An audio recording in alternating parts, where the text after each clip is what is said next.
और अभी आपको अहम खबर देते चले, मैट्रिक और इंटर के तालिब इल्मों के हवाले से बड़ी खबर सामने आ गई। आपको बताएं, महकमा तालीम सिंध की स्टीयरिंग कमेटी की जानिब से अहम फैसले किए गए हैं। महकमा तालीम सिंध ने मैट्रिक और इंटर में फेल होने के बावजूद तलबा को पास करने का फैसला कर लिया।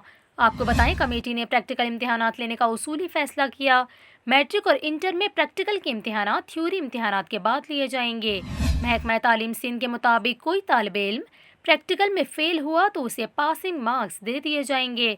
यहाँ पर आपको ये भी बताएं, महकमा तालीम सिंध की स्टीयरिंग कमेटी के इजलास में फैसला किया गया, इस साल 9वीं और फर्स्ट ईयर के इम्तिहानात जुलाई और अगस्त में मुनक्किद किए जाएंगे। वज़ीर तालीम सिंध सईद गनी ने कहा, इस साल पहली से 8वीं तक के इम्तिहानात भी लिए जाएंगे।